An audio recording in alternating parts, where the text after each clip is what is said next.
रूप में किया। సూర్యాపేట జిల్లా హుజూర్ నగర్ లో మంత్రి ఉత్తమ్ కుమార్ రెడ్డి పర్యటించి పలు ప్రారంభోత్సవాలు శంకుస్థాపనలు చేశారు.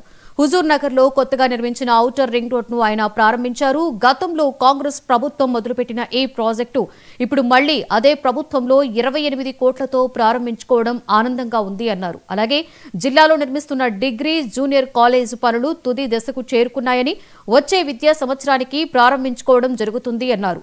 ఆ తర్వాత 7.5 కోట్లతో R&B భవనం షాపింగ్ కాంప్లెక్స్ కు మంత్రి ఉత్తమ్ శంకుస్థాపన చేశారు. వచ్చే స్థానిక సంస్థల ఎన్నికలలో కాంగ్రెస్ పార్టీ విజయానికి కార్యకర్తలు కృషి చేయాలని పిలుపునిచ్చారు. మున్సిపాలిటీలో ఉండదు కాబట్టి మున్సిపాలిటీకి పరిధిలో కొన్ని అభివృద్ధి కార్యక్రమాలు సమీక్ష చేయడం కానీ ప్రారంభోత్సవాలు శంకుస్థాపన పెట్టుకున్నాం.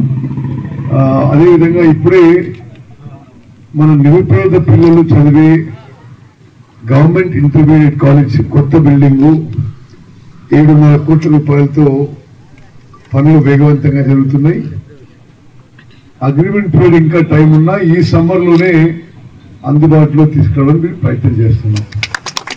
గవర్నమెంట్ డిగ్రీ కాలేజీలో కూడా మంచి క్వాలిటీ మౌలిక సదుపాయాలు కల్పించాలనే ఒక దృఢ సంకల్పంతో 4.5 కోట్ల రూపాయలతో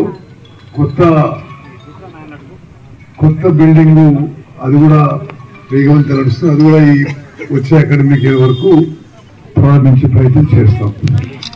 ఇప్పుడు నాకు ఇప్పుడే ఇక్కడ ఉన్న పెద్ద మనుషులు సరి చేసిందంటే కాలువకు అటుపక్కన కూడా ఆల్రెడీ ఆ 20 ఇళ్ళకి కంపెన్సేషన్ ఇచ్చారండి. అది కూడా మంజూరు చేయించే ప్రయత్నం చేస్తాను. మరి ఈ రింగ్ రోడ్ కనెక్టివిటీ ఉండేటట్టుగా ఈ గారు అంటే ఈరోజు నేను వచ్చాను కాబట్టి పనిచేస్తాను, కానీ ఇట్లా ఈ కనెక్టివిటీ, సేఫ్టీ ప్రికాషన్స్, సిగ్నల్స్ అన్ని కూడా జాగ్రత్త తీసుకొని ఎటువంటి సేఫ్టీ ఇష్యూస్లో ఏం